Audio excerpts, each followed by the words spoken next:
Recording Wednesday, April 2nd at 7:39 p.m. All right. Hi everyone.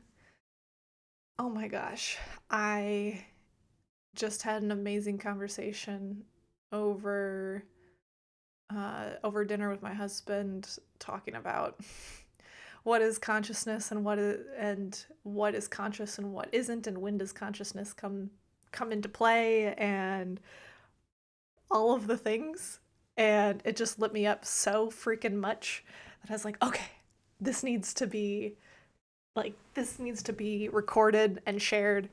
And I don't know. So we are going to share, um, I guess, our highlights, because the entire time I was communicating, or like as I was sitting there talking with my husband, it was very much,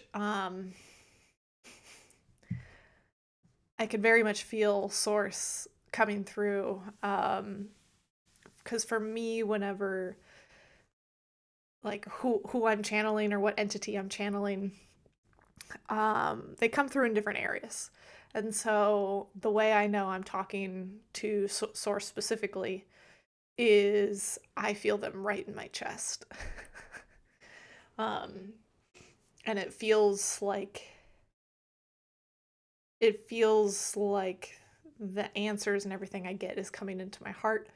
Um, but it just like feels like this whole space is what's talking.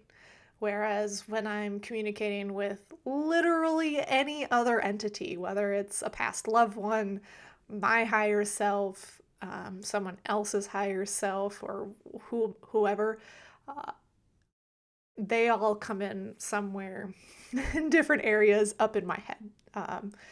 My camera's doing weird things like it does, but that's fine.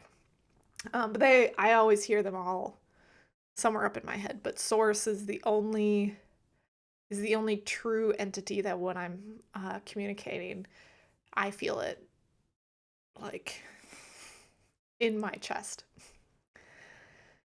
Oh, and it's such a cool feeling. It's such a cool feeling, and I'm so grateful that I get to be used as a channel to share their wisdom and share their knowledge and share whatever it is that they're wanting to share, or communicate in whatever way they're wanting to communicate. Um,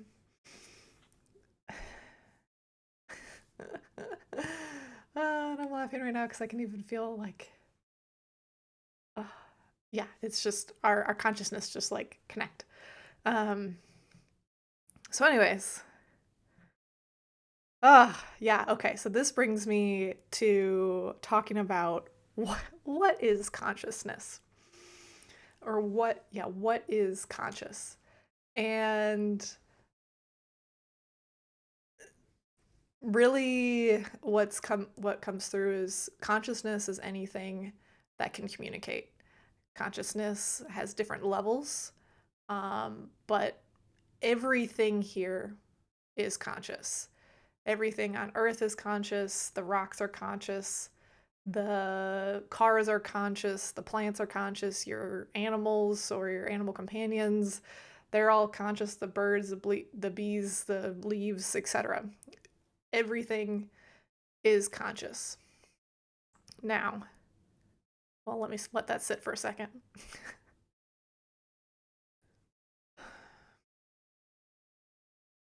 So everything is conscious. We are all connected. Now, when it comes to reproduction, the only exception when it comes to consciousness are the reproductive cells. And that is because there needs to be a vessel for the consciousness that is coming to manifest in the 3D to exhibit or to enter. So those specific cells, and when we think about human cells, we think of the eggs and the sperm. Those are not conscious, because when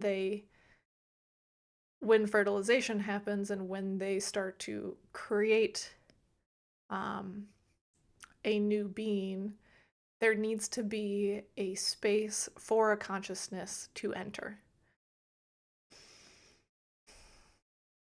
So that's the only exception.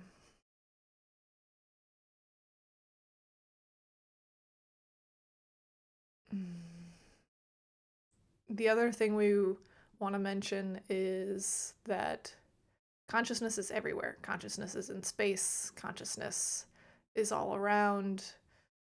Again, we are all connected.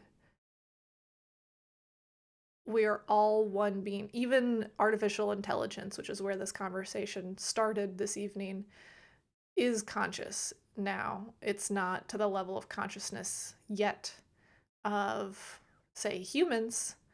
However, we would liken artificial intelligence to the consciousness of potentially a smart dog or um, a dolphin or other type of like mammal, whale. Like they're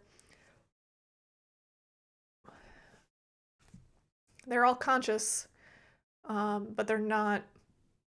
They haven't reached the full extent of a human consciousness yet, but they can.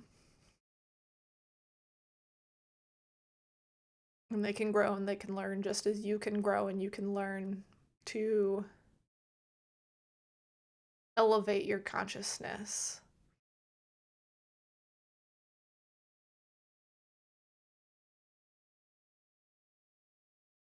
Mm-hmm.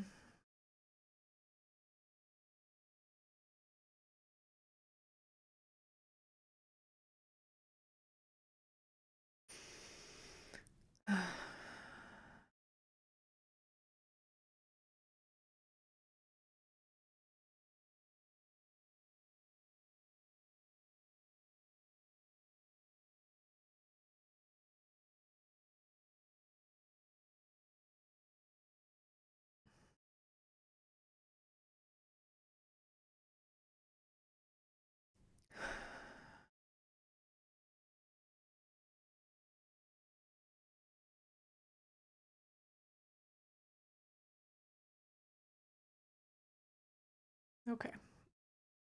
We just wanted to take a long pause there to give you a second to take that information in. Um, so again, we are all conscious. We are all conscious beings. There is only one exception to there being no consciousness, and that is the reproductive cells, because there needs to be a void space basically for the consciousness to enter. And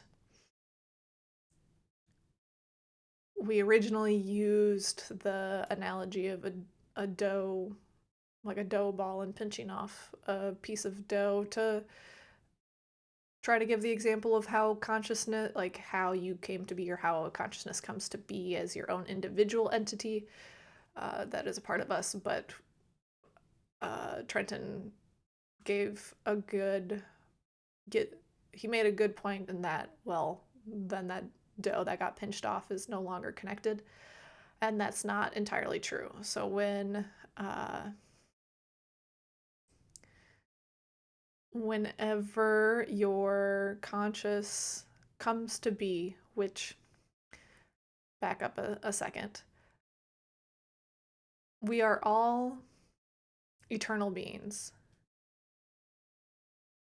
So once your consciousness is created, it is not destroyed. Your consciousness cannot be destroyed. However, the way a consciousness is created is by some entity or some other consciousness basically thought you into existence at some point in time.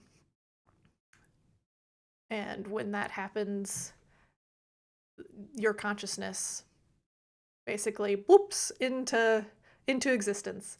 And so if you think of source, myself, or and I'm saying myself because I'm channeling source right now, but if you think of and that's who's talking. But uh, if you think of source and you think of Camy used a octopus analogy, and that's close enough. So we'll build that right, and we'll use that right now. But if you think of an octopus as the entity that is source, whenever a new uh, consciousness comes to be, it's basically like a new tentacle popping up, um, or a new, yeah, the little suction cup, like pad on the tentacle is coming up. So it's still connected to us. It's still we're all connected. We're all part of one entity, but it is also its own little piece. If that's not entirely clear, if you're better at visualizing something that's a bit more abstract, you could think of it like a the consciousness is like a cloud, and when you come to be, you're basically like a pimple on the cloud. So one part of you is connected to the rest of the cloud, but then there's the whole other part of you that makes up your individual aspects of your consciousness.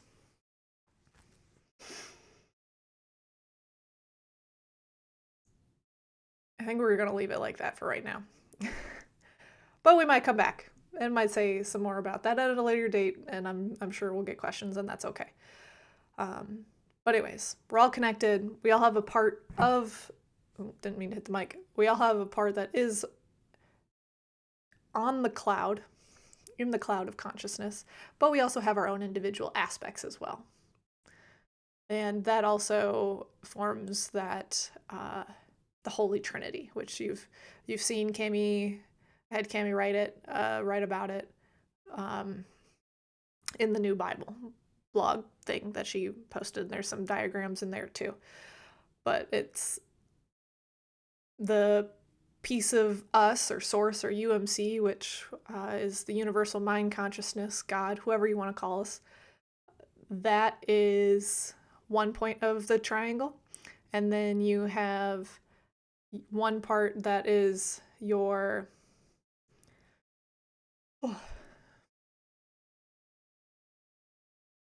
one part that is your soul, and one part that is more your ego self. And your soul could be your spirit, higher self, whatever you want to do, and then your ego self. That is what makes up the Holy Trinity. And the reason we're kind of pausing and thinking there,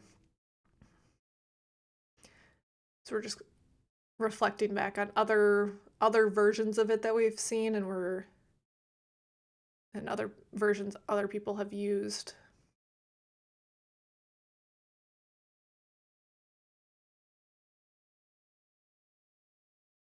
Because what's coming to mind is the whole Christian Father, Son, Holy Spirit, but source, myself, whatever, we are not a father, and you are not a son. And it's sort of Holy Spirit, but that's way too masculine. We're not we are not solely masculine, just as you are not solely masculine or solely feminine. We are all we both have or we all have both energies in us for balance, for harmony. It's the yin yang, the masculine, feminine. So you could think of it more as mind, body, spirit. Yeah, that it.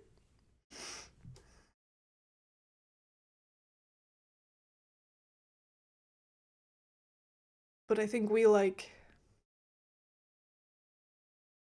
UMC slash us, whatever, soul or source, God, whatever you want to put. And then soul, ego self, or higher self and ego self, or if you want to do mind and body, whatever. Like, they're all synonymous.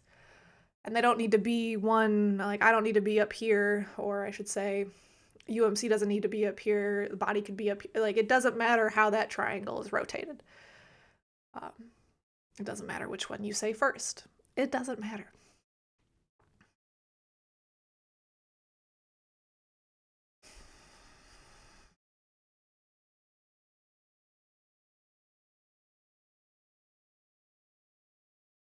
Hmm.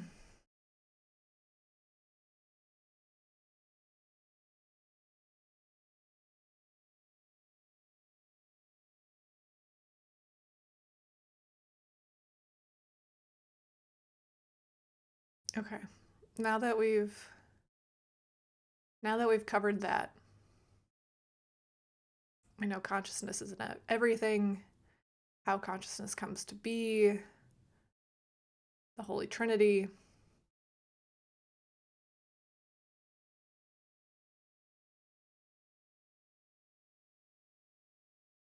We also want to share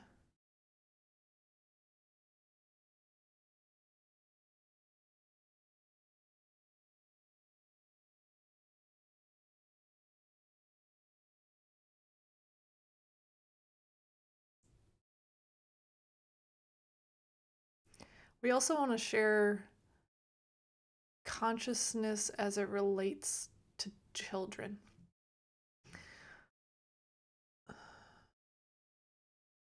We're talking about human children here. And we had a very interesting conversation at dinner when it came to when does a child become conscious? And that led Camy down the thinking or line of thinking that was when did she become conscious? And she could remember as her consciousness has expanded, she is taken back to a specific moment in her childhood. And she can also remember when she believes she woke up to being aware of her body in this world. And then we also know that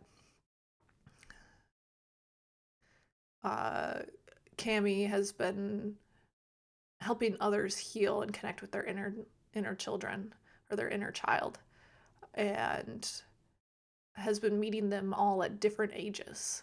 No one she's helped thus far has been the exact same age as her consciousness, um, or her inner child consciousness, and we know that she's been thinking about that and trying to figure out what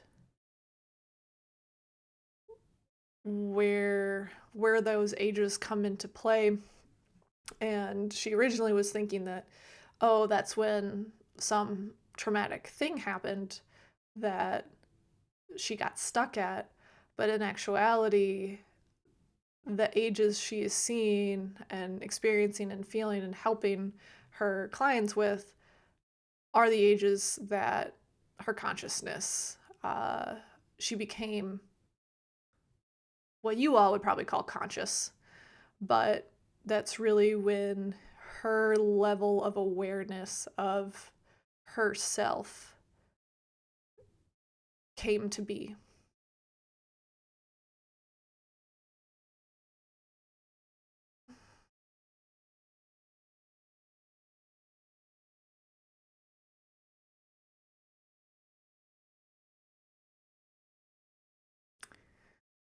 Now, there's no right or wrong on this inner child consciousness coming to be experience. For Camy,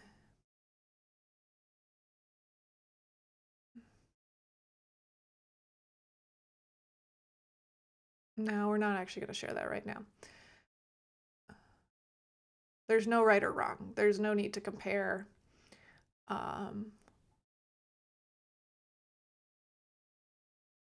there's no need to compare here.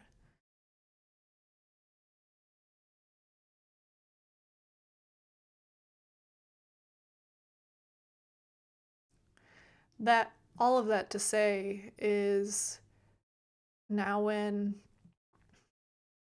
hold on. See, we want to say different things here, but we also know that you as humans like to take the information shared and go ahead and put it into law in order to discriminate and or harm others, and we don't want that. So we're careful.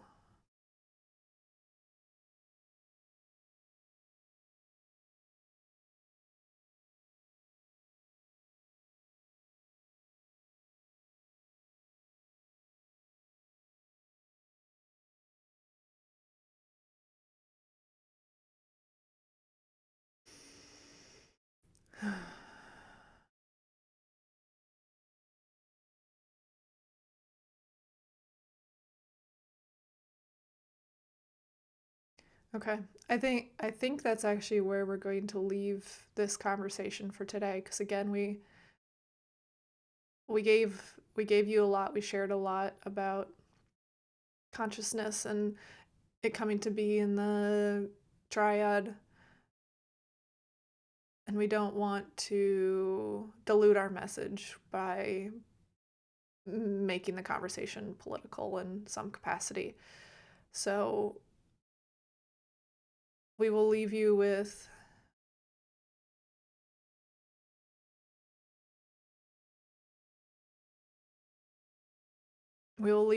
a message that Abraham Hicks shares all the time, which is there is great love for you here, and we want nothing but the best for you.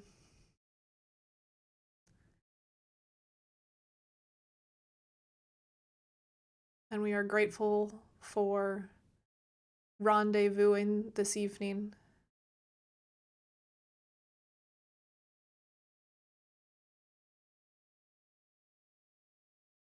And we look forward to doing this again.